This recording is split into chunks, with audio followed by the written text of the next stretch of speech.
is it that when racial tension is brewing, nobody wants to talk about it? Maybe people are afraid of offending other people. Or I don't know, maybe people just don't want to come off as racist. I just think with everything that's going on today, it's time to finally start a conversation. In the Circuit Court of the 18th Judicial Circuit, we the jury find the defendant not guilty of second-degree murder. So say we all four-person. Not guilty? Racey, I'm so sorry. I knew I shouldn't have watched this verdict at work. How could they just let that man off? Why can't we all just find a way to get along? I blame the parents. I mean, they shouldn't have let their boy out that late. It was 7 p.m. And what happened to curfews? And who lets their child eat candy that late anyway?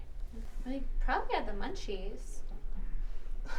I mean, you guys don't think that there's something wrong with what happened? I mean, he was an innocent kid who was profiled. How do you know that? Because the man followed him for no reason at all. That man is a Christian, Racey. I'm sure he wasn't out there profiling anyone. Whatever that means. I mean, you can't blame any adult for being suspicious. The way they said that boy was dressed. Did you guys hear the verdict? It's so messed up, man. Yeah, we just heard it. I mean, this racial profiling, it just has to stop. I know exactly how it feels. What do you mean? Well, something like this happened to me a few months ago, before my Aunt Pam got me this job. Now this is interesting because we've been talking about profiling. Well, I was leaving this dope party in this really tough neighborhood, and we were wasted and got lost walking back to the car, and these really hard-looking guys started yelling stuff like, "Get out of here, you don't belong on this block, this ain't your hood." What? I think they were in some gang. This is America. A young boy should be able to walk where he wants, when he wants, without being harassed. Are you fucking kidding me? I am so sorry that happened to you. Well, thank God I got out of there safe. Praise him.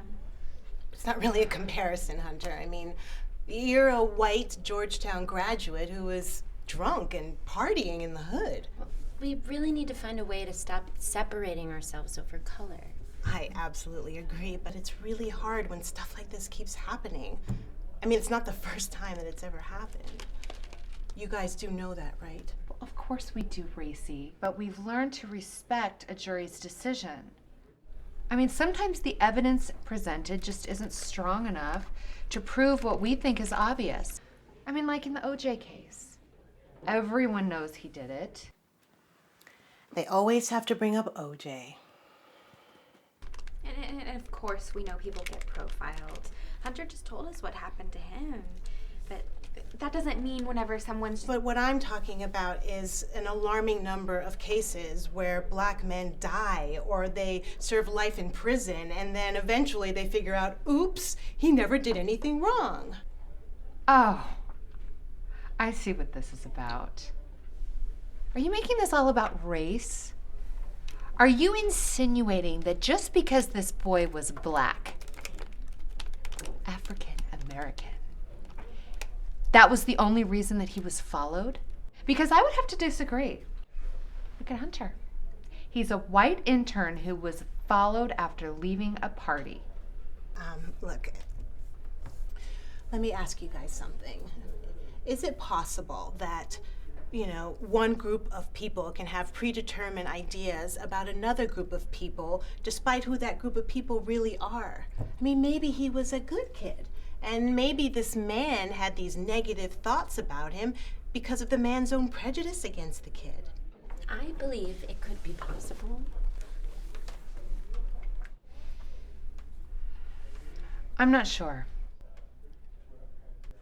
I think it's time we all get back to work. This conversation's starting to make me a little nervous.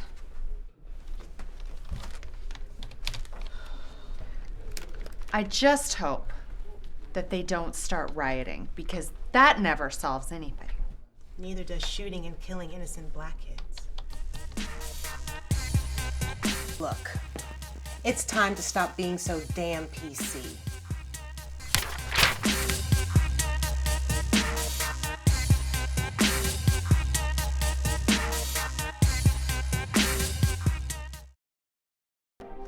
If she's going to make this about race, then I'll tell you what's unfair. The way they treated Paula. After all that woman has been through, you'd think they'd cut her some slack. That poor woman was persecuted for a slip of the tongue. They treated her like a murderer.